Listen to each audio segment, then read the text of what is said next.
All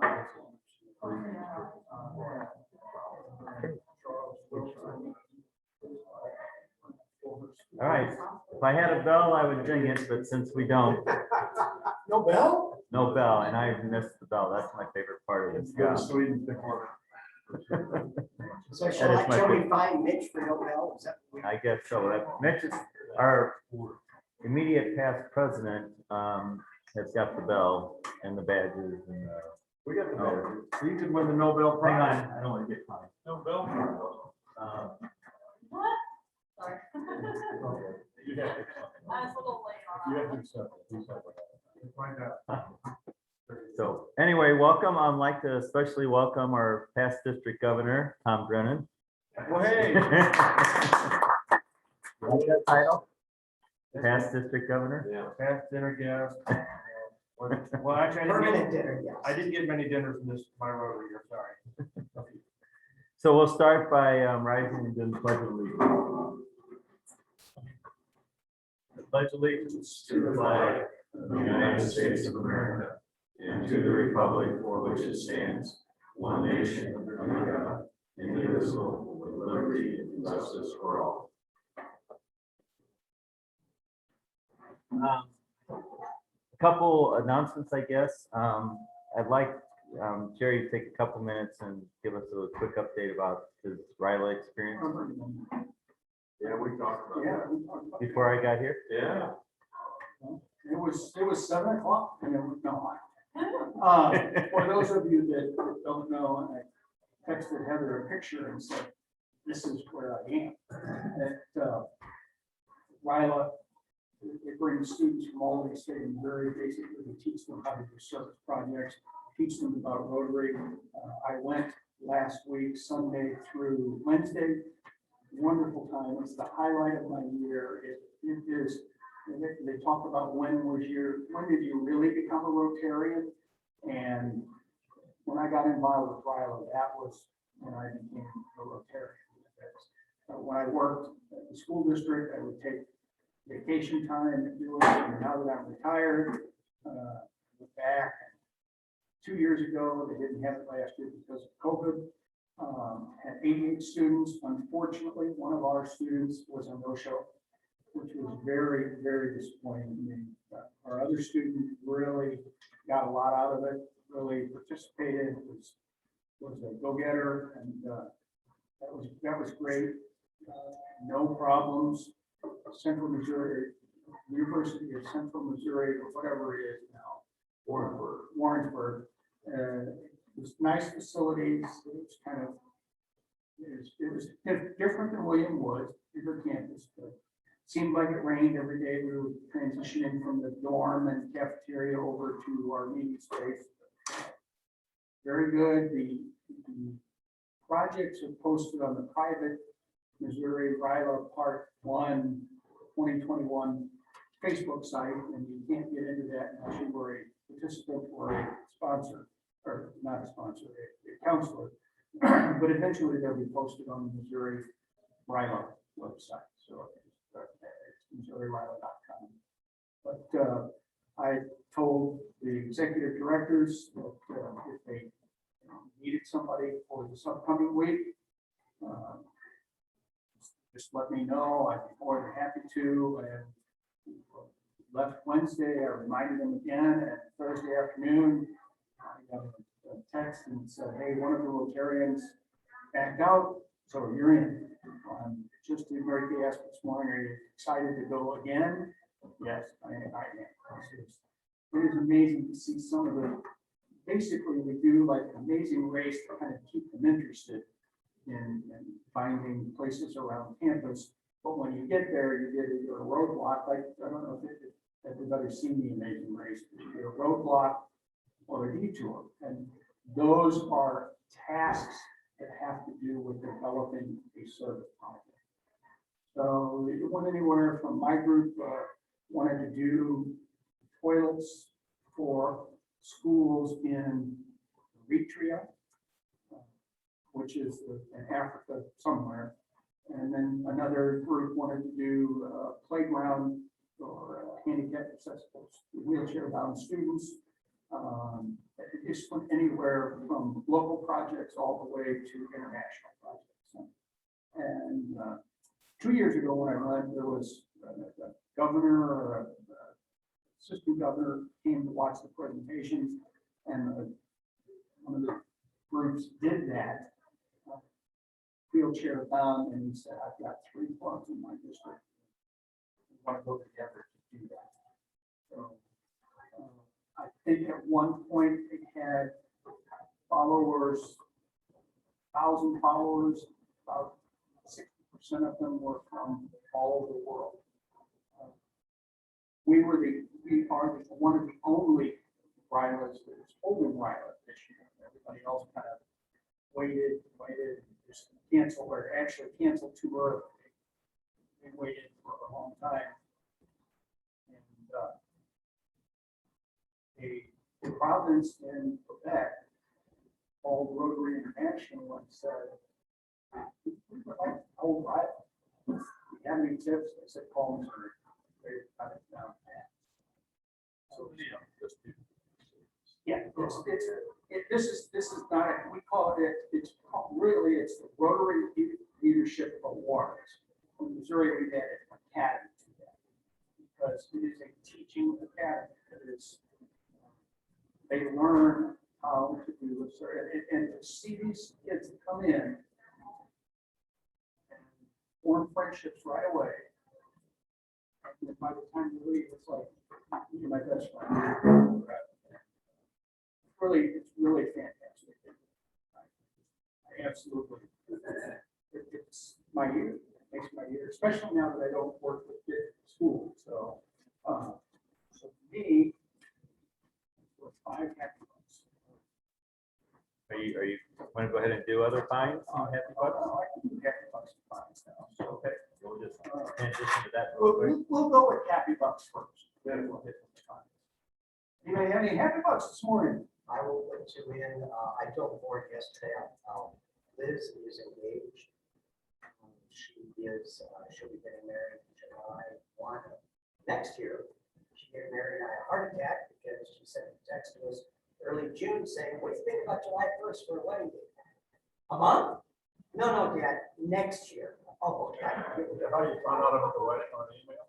No, she was telling us before. She told us what they were doing. Texting or email?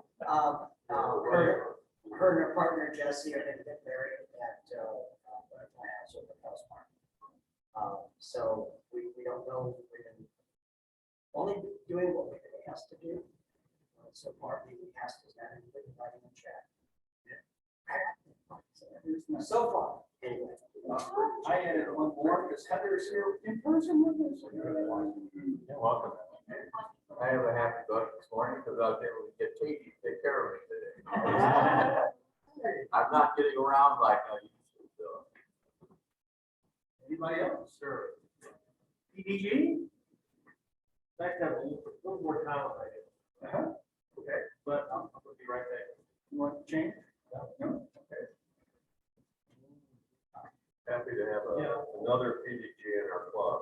We need somebody that can take the reins and help out and think up a certain ideas. Are there any other clubs that have anything past their Really old clubs. Rick. Cooper. Yeah.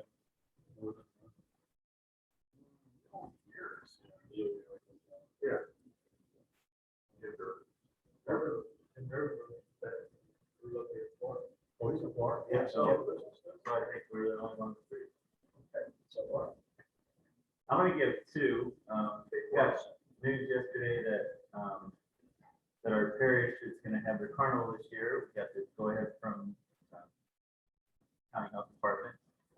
So I'm happy about that, but I'm also sad about it because Sue and I are starting this year. So we just got a whole bunch of stuff that we weren't sure if we were going to have going on. So, but anyway. Anybody else with happy bucks? Okay, now we come to the fun part. Everybody got a pin on?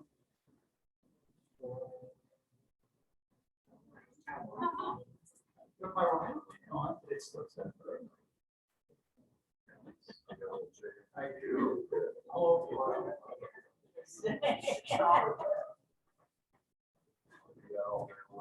okay, yeah. Anybody else? Wow, he made a clean house there. I said clean up real quick. Oh, yes, late? Anybody late? Oh, I want to make, I don't know, I got Rotary underwear and a shirt on. Don't want to see the underwear, we can see the shirt. Are you also selling pins, Jerry? Actually, Make this deal complete. we are, if you want to get one, if you've already paid $1, they're in the yellow bag over there. I was just asking. Jerry. Yes, sir. Have you got trained? I have changed. This Depends one, on how much you want back. Oh. You can owe us, Bob. Yes. We'll take it out. Well, I mean. I think it would could work, change but I don't depending know on how much you want to give. It's already with the kind of. I'm just saying. All right, he's done a better thing down before he breaks this off. Yeah. Right on. Okay. Bob, go ahead. So we just kind of a foundation, this is your foundation. We ended up in our per capita giving $1,145. Interestingly enough, we are in total giving in the district, we were second to St. Louis. However, when we look at the annual fund, the total annual fund in the county district $224,000, and we gave $20,000, almost 10% of the annual fund. So we were number one in the annual fund giving. There was a $30,000 other funds in St. Louis, but we know it was a state gift. But it wasn't as endowment, because that's the column. Right. No, it was other grants, was it from St. Louis? Yeah. No, it was, it could have been, yeah. So anyway, that's kind of where we ended up. We're all proud of that. And, always lead, this was a banner year. So we're second in total giving, First in the and the club that beat us by not a ton, right? But they had 140. Well, yeah, they had a total of $47,000. We had, Oh, yeah. we had, They beat us. yeah, They have 140. they had 30. Yeah, there you go. They had three numbers to give. They had an annual fund amount of $16,000. Anyway. Not that we're ate up with it or anything. Special proud moment for our club. Yeah, Um, we'll do the same for you, Brian, when you're our district governor. Yes. Or Jerry, Jerry's got that. Jerry's their way. Ah. Dave, you're up. Sister, would you come forward, please? And we will. Most of the club knows, but for this one thing, and if somebody can get some pictures, so we can put it in. We received a grant. We are working with a co-care and Sister Brenda. We received a grant to purchase a laptop. We are also working on, we haven't gotten notice yet, but the CAP grant to purchase a second laptop, a printer, and a iPad. We should get the grant, but we'll find out later on. So sister, I would like to present to you, and you and I will, no, I will not drop this. Thank you. There is your laptop. Well, I'm not sure whose it is, but it's the, Like the sticker. Yeah. I love the sticker. That's great.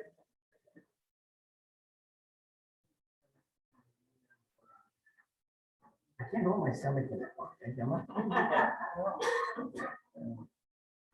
All right. Thank you very much, And- everybody. As I said, I will get it there. Oh, and As the soon as I case get- too, you got right? the case, you got everything. Yeah. The case I'll have Rotary and everything. Thank you very much. And then You told her about our camp grant, yet does she know about the district grant? Well, there's at the end of the Rotary year, Linda Pubauer, our foundation chair, we worked on, we had prevention fund, we wanted to, I don't want to say get rid of, but we don't want it on the books at the end of the year because we're in the business of providing things, not banking. So, big picture, we gave some money to a food pantry up in the Hannibal area. Money to Peter and Paul's mission, Dan worked at, here in St. Louis, Peter Paul.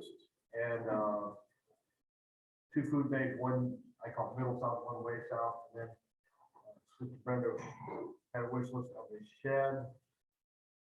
Like, not a tough shed, but it's more of a vinyl shed, put some garden stuff in and a couple other items. We approved that on the 30th. Yeah. You should see some money. We're not gonna actually go buy it. Okay. We fit my Mini Cooper, so. You're on your own for that one. How much do they help? Thank you. Roughly.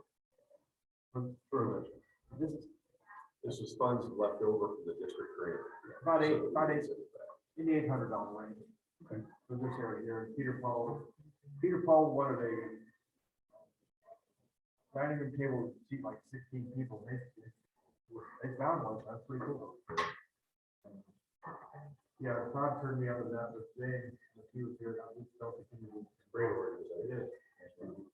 The new rules about the Rotary Foundation and how we allocate our funds and assess fees and just run the organization are the current issue of the Rotarian magazine. And it's not light reading, but it makes good sense. I wrote an email earlier to John Jerner, who's our trustee chairman, who's from our region, he's from Chattanooga, and we have a representative from Kansas City that's on the board of trustees as well, Larry Lunsford. And I wrote to both of them, and I said, I know there's going to be grumblings about it because they're changing things, but it looks very solid to me. Yeah. I had about 3 paragraphs in there, found the infographic. That was, much easier to understand. Yeah. We get lost in our terminology. It felt good to do that. So we're glad to do it. Sister, thank you for all that's going on with Bridner Food Pantry. Yeah. It's- Well, we've certainly been slammed. I mean, there's no doubt about it.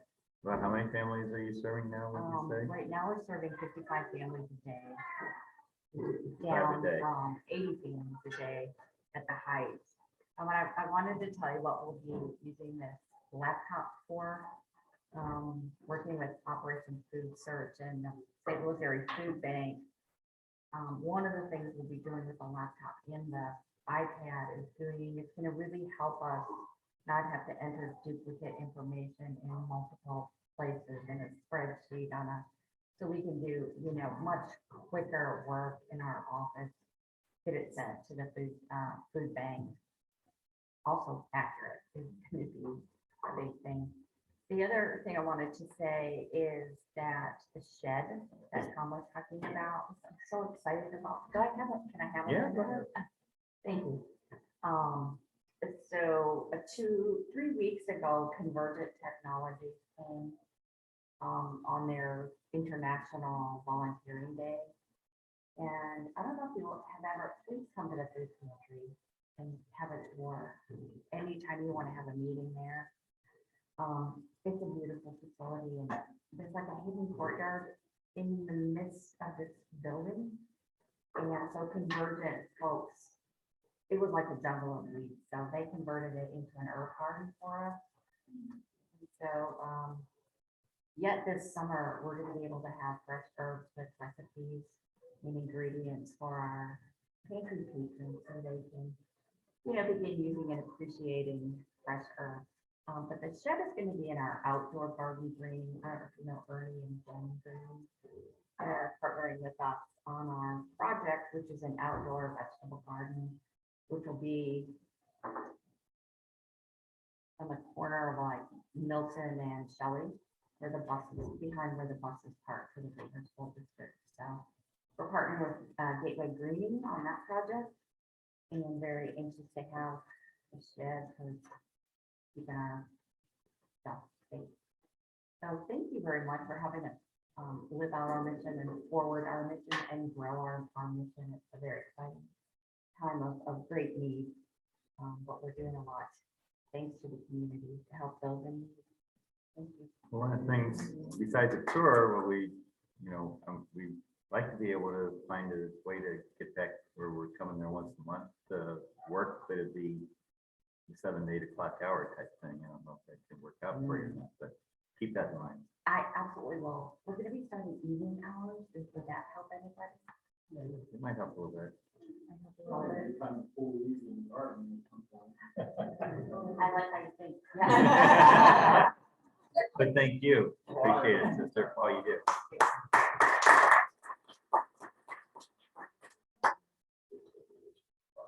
Anything else for the Divot Club before turn it over to Al to introduce the program? Okay, Al, you're We up. have this page, we go through the finer points of coaching. Yeah. Give me just a minute without killing myself. The entire time, so, well, first of all, thank you all for having me this morning. I'm excited to have the opportunity to share. As I thought about the audience and what Rotary is all about, what would be helpful. But so taking what I do, which is human resources, I am an HR consulting firm here in the St. Louis market. I started the business about 5 years ago, left corporate HR to start my own firm. And one of the things that I find when I talk to leaders on a regular basis is we get really focused on managing people. And you hear folks talk about my manager. And the reality is if we're doing a great job of running businesses to organizations, we shift away from those things that make us managers. And instead we spend more time on the activities that make us leaders and coaches. And so one of the things that we do with our clients is really getting them to think about how do you show up every day as a leader? And how do you show up every day as a coach for your people? And it's interesting when people have that sort of aha moment of, wait a minute, I'm supposed to be coaching, not just telling people. And then they stop and go, oh shoot, what does that actually mean? And so what I thought we'd talk about this morning is, what does it mean when you think about being a coach for someone else? Whether it be in mentorship, in leadership, how do we show up as coaches? And when you think about the folks that have, I'm a huge sports fan. I grew up, my father and I used to sit on Sunday afternoons and just watch football game after football game. It didn't really matter who played. But my dad often yelled at the different coaches and, they argued with people all the time. But it was interesting as we did that, Dad sort of had a standard for who was a good coach. And it's interesting now when I'm older and my dad and I still argue about who's a good coach and who's not. It rarely had anything to do with who won the game. And it had everything to do with how they showed up in a way to further the organization, in a way to lead by example on a regular basis. And that's really what coaching is all about. It was interesting last night, I was at an event and somebody, actually it was 2 nights ago, I was out in California and my husband's family was up there. So we went out to go visit his mom for the first time in 2 years and talking to one of his friends. And he said, he starts raving about, if Phil Jackson is your coach, and he's going on and on. Well, I'm born and raised in Chicago, so I have a very strong background on who Phil Jackson is and the role he plays in coaching. And this gentleman first didn't realize I was from the Chicago area, certainly, and didn't know I knew anything about basketball. So he starts explaining to me why if Phil Jackson is your coach, this is how things go. And my husband politely stood there and laughed at him and explained that you might not need to explain this to Katie. But the reality is, if you listen to Jackson talk about coaching, what he did that was so amazing was he catered his style to every single player. He had ways to pull out the best in every single person. How many of you have seen The Last Dance, the documentary about the Bulls? So one of the things that they talk about is when Phil Jackson was, Dennis Rodman raised the Bulls. And those who followed basketball in the 90s, Dennis Rodman was kind of the crazy man of basketball. He was notorious for long rants and crazy stunts and usually getting into way more trouble than ever necessary for a basketball player. And the Bulls were fearful. And everybody thought, the Bulls had this team of sort of buttoned up and show up and play our game and go home and don't make fuss and fuss. bench driver. And you thought, never gonna work. They're gonna take him off. He's never gonna make it. Turned out to be one of the biggest stars during the last period because of what he brought to the team. So he talks about coaching Dennis Rodman and people some crazy stuff. And everybody said, this is it. Coach Jackson's gonna throw him out, take him off the teams, make him see the bench. He didn't. Instead, he said, you know what? This is what we're gonna do with the best of Dennis Rodman. And that's when we think about coaching, what we're doing every day with folks that we're We're stepping back and saying, how do I pull out the best in others? Not how to make them like me, but instead, how do I cultivate whatever it is that makes them special? So as we think about coaching, I had the opportunity, as I said, I came out of corporate space. And so I spent 20 years in corporate HR, most of that with Progressive Insurance. I was the director of claims and contact center recruiting in the country. So my team at the height of our recruiting efforts was about 75 recruiters across the country. And I guarantee you, two of them were the same.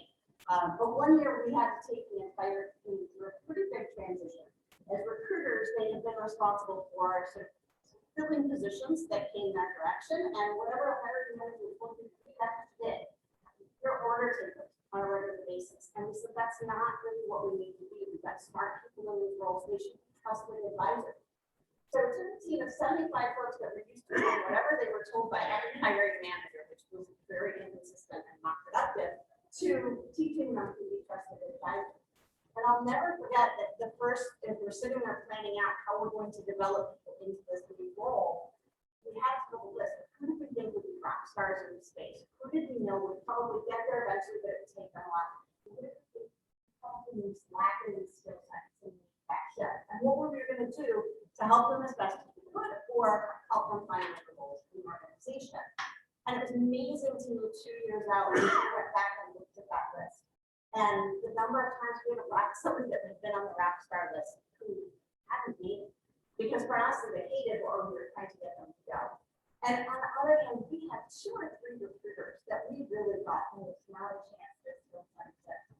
And yet, because their leader stepped up and coached them along the way, and they leaned in to try to learn, they turned out to be our rock stars. And so even now today, I'm still friends with a lot of my folks from Progressive, and I see these folks on their recruiters on their Facebook pages and my LinkedIn pages still doing the thing that they did. And it's now been, for some of them, probably close to 15 years since we went through this transition. But somebody was able to step in and think about this as a coach.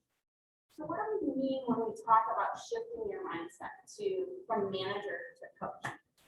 When we look at this, coaches really start to think about, it's not about telling people what to do, it's about asking lots of really good questions.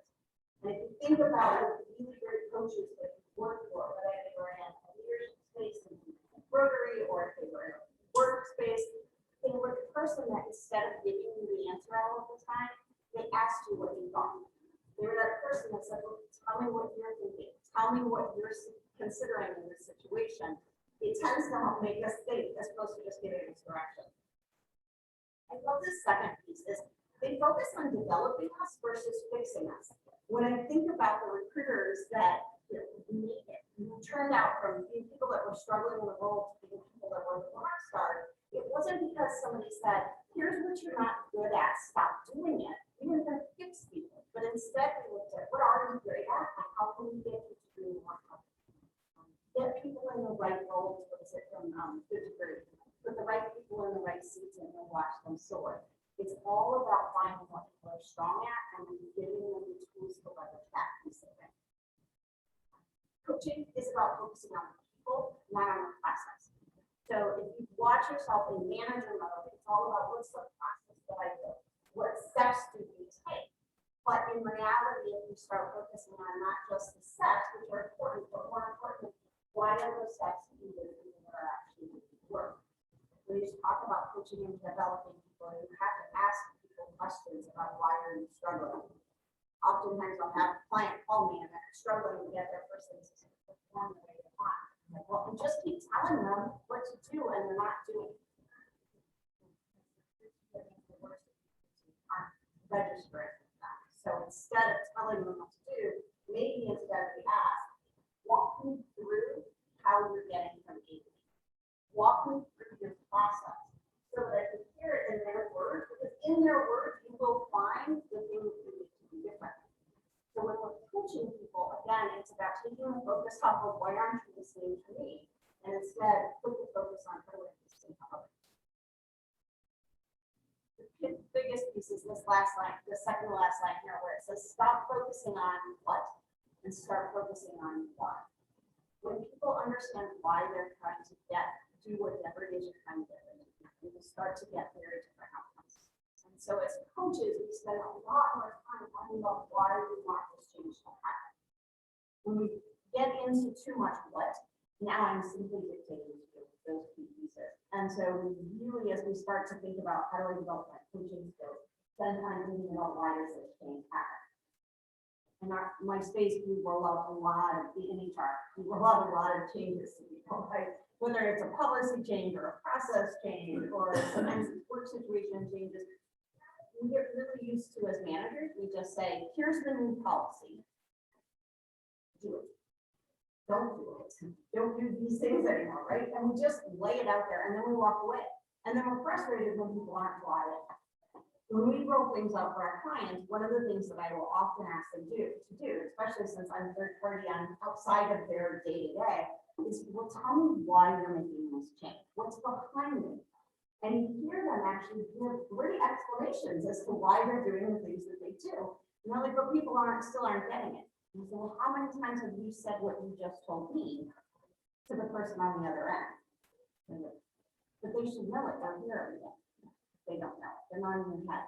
And so as we roll out changes, one of the things that I get our clients to really think about is what's in it for me?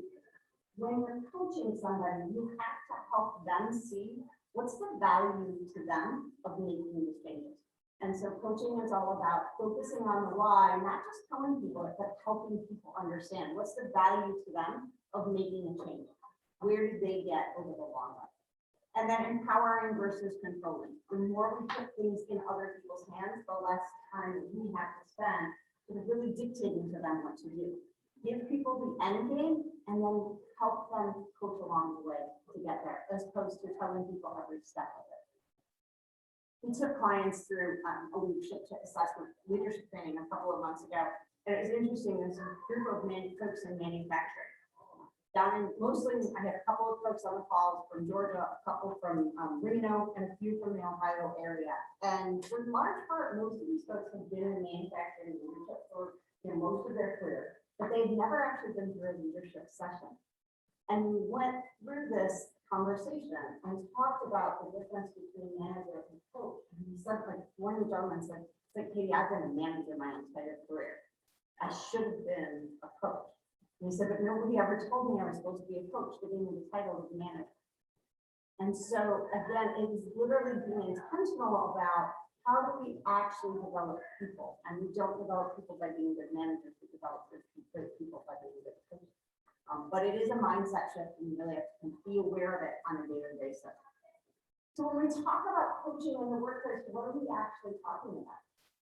Here's the key: is coaching is a collaborative process.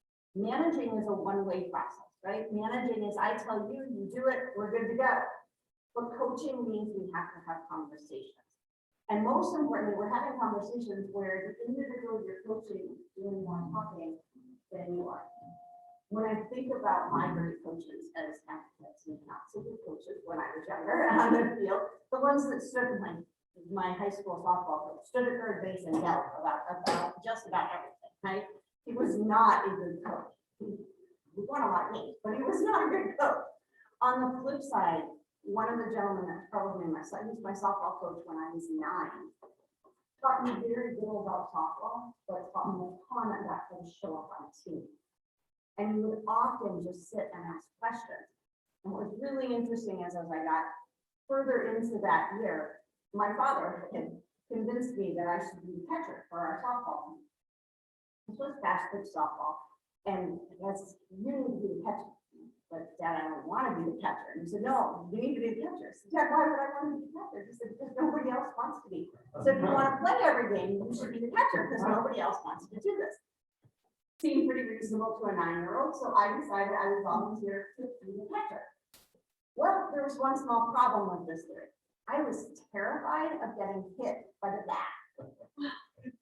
So every time somebody would swing, I closed my eyes Not a great catcher in this game. I did, I missed the ball. And as I got, but it worked because I really was the only kid that wanted to play catcher. And so as I got older, I continued to play catcher and nobody knew that I closed my eyes every time somebody swung the bat. Yeah. So as I got older, turned 13, 14, keep playing fast pitch softball, now all of a sudden people can steal the bases.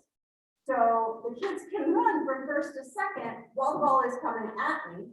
The fact that I now close my eyes when they swing the bat, much more problematic. Because what I learned was it's hard if I don't catch the ball, then I can't throw them out at second. And I had a pretty good arm, but didn't do me any good if I had my eyes closed along the way. So finally, my coach and I, at about 13, he started having this conversation with me because I'm not doing a great job of throwing out the runners to second base. And instead of just telling me, you know, here's how you do it, or make me practice throwing the ball over and over again, he said, could you walk me through what happens in your, like, what do you see from the time the ball leaves the pitcher's hand to you? What happens? And suddenly I went, oh gosh, I'm gonna have to admit to this. But it was because it was the first time at 13, I've been catching for 4 years. It was the first time that anybody who was my coach had ever asked the question, tell me what you see. And I said, well, I'm good as long, I can see the ball from the minute it leaves the pitcher's hand to the minute it gets to my glove, as long as there's not a bat in the way. He's like, why does the bat make a difference? I said, well, it's like, then I closed my eyes. And he's like, maybe you should go play second base. And lo and behold, I became a second baseman.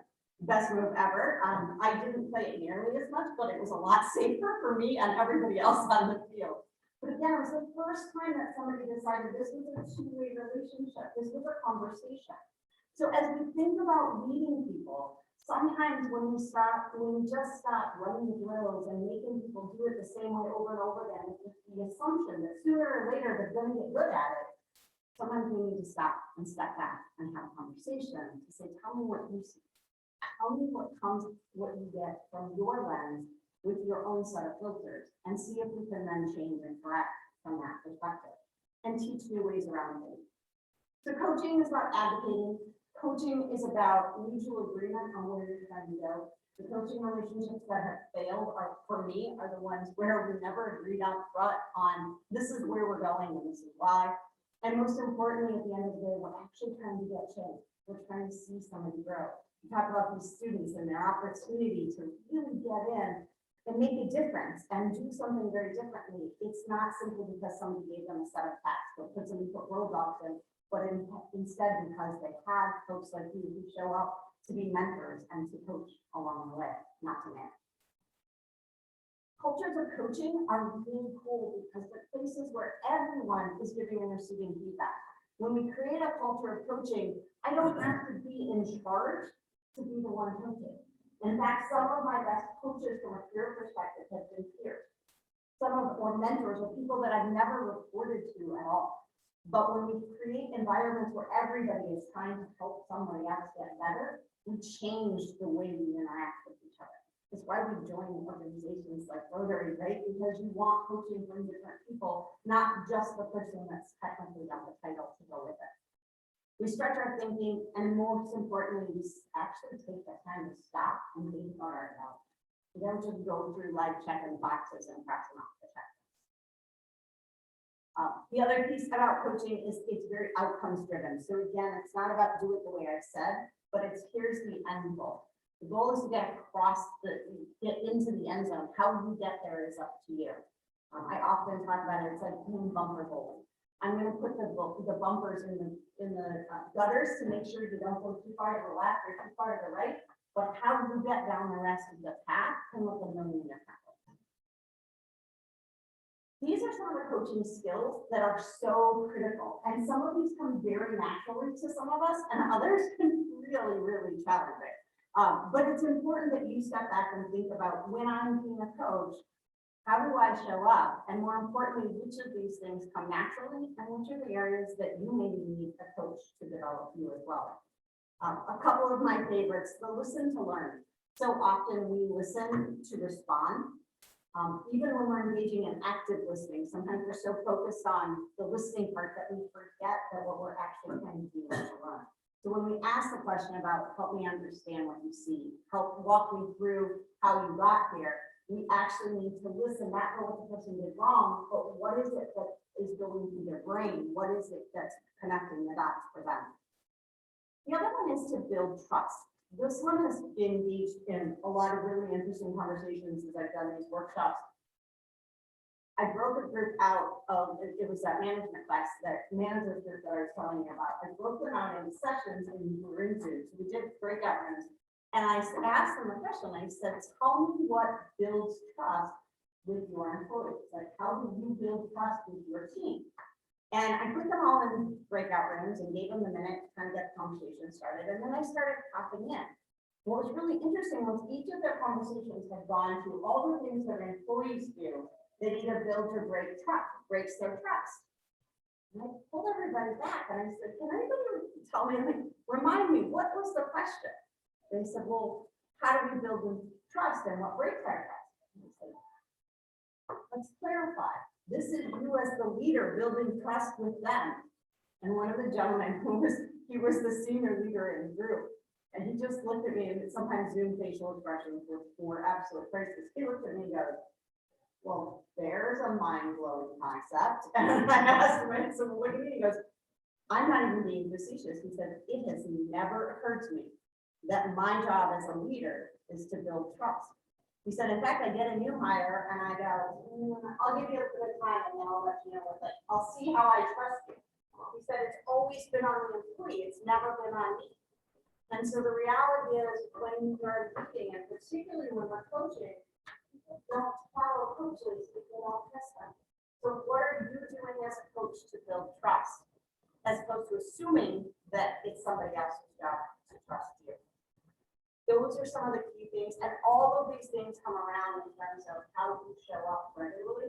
But I think the most important part, hopefully your takeaway from today, is to stop and think. As you go through your world on a daily basis, what percentage of your time are you spending as leader? What percentage of your time do you spend as coach? And what percentage of your time as manager?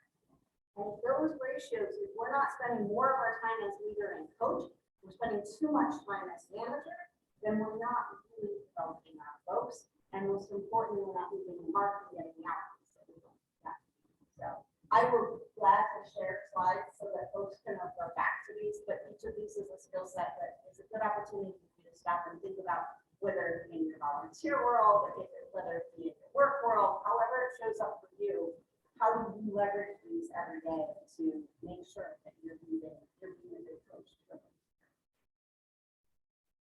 Asking great questions. I will just quickly left this in here so that when I send you the slideshow, it's up there. But really thinking about what percentage of the time do you speak questions? Ask questions versus making decisions.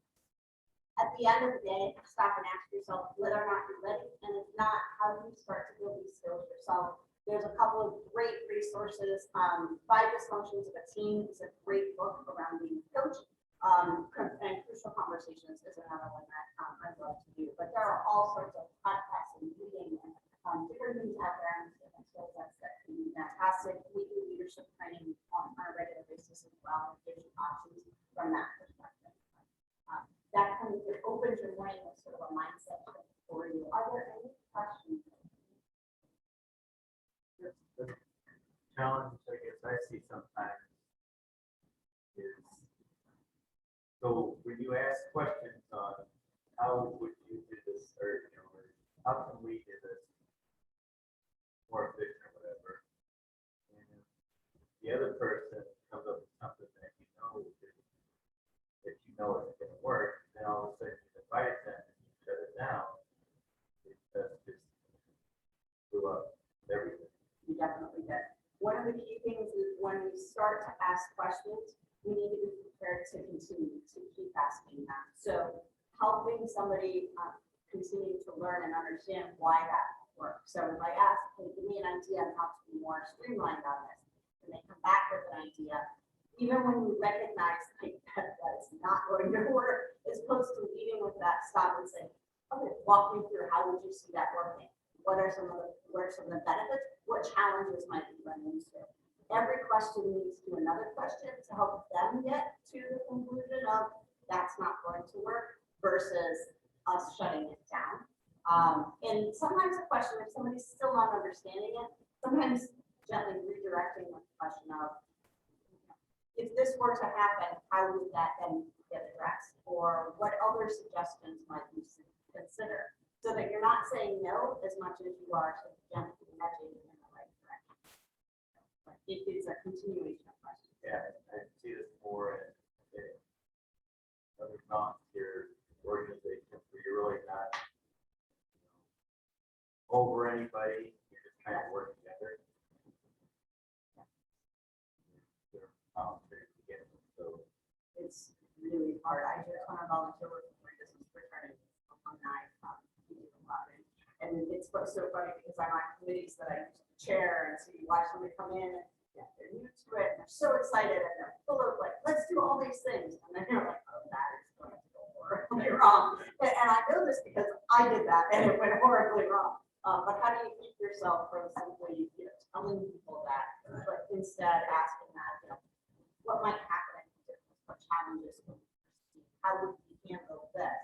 If we just switch our verbiage around a little bit to the form of question. And in volunteer world, they're much more appreciative when you guys have to help them, even if it feels like it's. One of the things that going with what Brian said, that one of the things that I divided back when there was a gentleman who proposed, or I think it was either, I think it was at university, and he proposed an overnight delivery service. And here's how it worked. Here's what's We going with on. Fred Smith at FedEx. Exactly. And he did not get it because they said there's no way on earth this is going to work. You got too many holes in it. And sometimes, because we're stuck in this box that we put ourselves in, we don't think. I remember, the phrase "think outside the box." What I like the best is there is no box. Think else. Just think. Do it. Take a chance. I'm working with my brother on some stuff now, and I said, Steve, what's the worst that can happen? If it doesn't work, worse off than you are right now. If it does work, you're a lot better off than when you work. Yeah, it's so much. But we get in these mindsets. So, sorry. Sorry, I have no idea. I think I asked a lot of questions for that. So I had a situation doing work at my church. And I would senior pastor, I'd ask questions. And he would then defend his position where he was, as opposed to understanding why I was asking this and over. And for some reason, at some point in time, he finally realized I wasn't asking these questions to threaten him. But that was the first part. He felt he was being threatened by my asking questions. At some point, he caught on, and we had a much better relationship in asking questions. I don't remember how long it took, but it wasn't easy. It's that difference too of listening to learners, even listening to the questions somebody's asking, what are they trying to get? And when you have trust, then when people ask questions, we don't assume that it needs to be defended. But it's where a lot of leaders miss is they ask questions, but they haven't built the trust enough for somebody to realize, I'm not telling you you're wrong, I'm trying to help you think it through. And that's where the big challenge comes in. Yeah, please go on. So at one point, if you have different members in leadership positions and everyone has their own different coaching style or leadership style, at one point when they're conflicting, when do you switch the focus to, hey, we need to be more coach wise than managerial wise, if they're conflicting with the way you're trying to lead the team? Usually it has to do, at some point you have to have a conversation. We do an exercise in this workshop where we actually have those, like, what are the activities you're doing when you're in manager mode? What are you doing in leader mode, and what are you doing in coach mode? And just getting people to realize that those are different activities is usually a pretty big aha moment for folks. Then I'll typically ask them, tell me what percentage of your time you're spending in each of those activities today. And then more importantly, what, if we're gonna run the organization that we want to, again, start with the why. What is it we're trying to get to? And if we were going to get there, what percentage of our time should we be spending in each of those categories and start to get some alignment? In addition to that, at some point, you as the leader need to, may need to step back and think about what other tools do I have in the toolbox to help people get there and set the expectations. So that's where things like some of the tools that we use in HR, like job descriptions and so forth, help give people the expectation of, it's not, when we do job descriptions, we don't just list out, and here's hundreds of things you're supposed to do. Instead, it's 70% of your time should be spent on these types of things. Yeah, 30% on this. And so by just even putting some percentages to it, you can start to get people to understand. When I think about that movement for recruiters from intake order person to trusted advisor, one of the big things we did was shift their job descriptions and said that instead of just 50% of your time being talking to managers, it was 50% of your time is spent providing information and expertise in these areas and, coaching and directing the managers versus taking information in and going and filling it. So sometimes you as the leader, you need to make that decision, but if you can get the group there through their own aha moments of what is it going to take for us to hit the end goal, then usually the group will kind of come out. You might have one or two who struggle, because if the concept of coaching is scary, then they're a little less likely to want to think that that's a good show. And volunteerism, and you have people from different backgrounds all the time, and sometimes it requires multiple leaders, so that's, I feel like, an important aspect to try and. Yeah. The alignment, it's less about the actual number and it's more about the alignment conversations that come out of the discussion. So that you're at least all going for the same goal. You might call it something different, but you're rowing in the same direction. So good. Yes, absolutely. And I have a couple questions in your response, maybe be a part of the answer that you just said. And I'm new to the HR role. This goes here in a different school district, but we've been having this conversation with our school leaders for a number of years. And a couple of hurdles that we continue to work through. Our leaders will do a great job coaching throughout, and then there seems to be a mind shift, a different mind shift. Then it's when it's time to do an annual evaluation, then it's okay, I'm back in manager mode. And then and that impacts the trust sometimes. And so we're trying to work through that, keeping a coach stance, but at the same time, the other hurdle that's related to that is we find trying to match coaching with accountability. So we'll have conversations with leaders about, okay, you've been coaching this person for 5 years, and their lack of progress is impacting students' learning. We need to change the people or change the people. In other words, we need to move, and either they need to show progress or we need to help them understand that this is not the right place for them to work. So how do you manage that with really getting the leaders to, I wouldn't say finesse that, but work through that? Absolutely. So to your first question about the performance evaluation, the number of times I've seen that, you're like, oh gosh, you just like the train just went off the tracks. It's not good. Part of it is changing the performance evaluation process so that it becomes part of the coaching as opposed to this separate tool that all of a sudden comes out of left field. We often tell our clients, suggest our clients to get rid of the old versions of performance evaluations where we rate people on. One of my first clients had 42 individual questions on their performance evaluations that you had to rate people on. And at the end, they were weighted. So based on how you scored the person, you became like a 3.12. And it was like, congratulations, you're a 3.12. I'm not sure how that helps. But they were the same questions for every single person regardless of your role. So you really didn't get any, you could even had it been PR nursing, or you could be the janitor and you're getting the same 42 questions.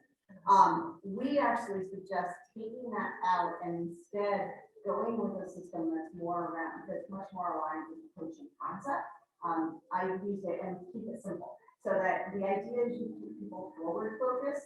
What happens in performance evaluations all too often is suddenly it's it's rear view mirror focus.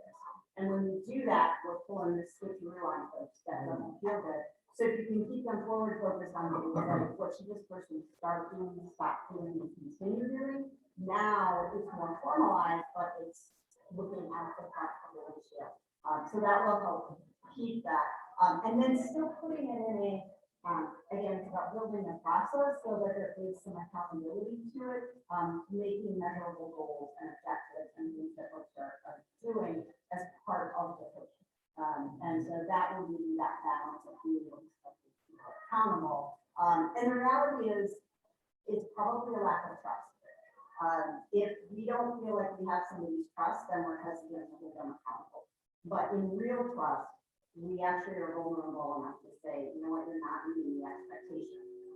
And you know you've done everything to help get that person there. And so when they're doing a better job of building the trust, they're able to get there a lot more. But your performance may not be part. Oh, I can. I've seen some. We work with a couple of school districts. Hundreds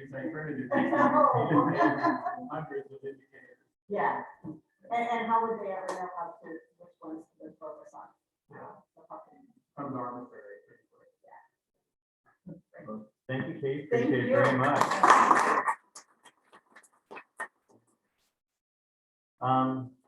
Well, after the first week, I'm gonna take a vacation and let someone else, take over next week. And Jerry's gonna be gone, right? I'm being on, so in my first week as president-elect, I failed to do my job.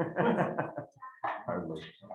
But anyway, anything else for the good of the club before we take off? All right, well, everybody have a great week.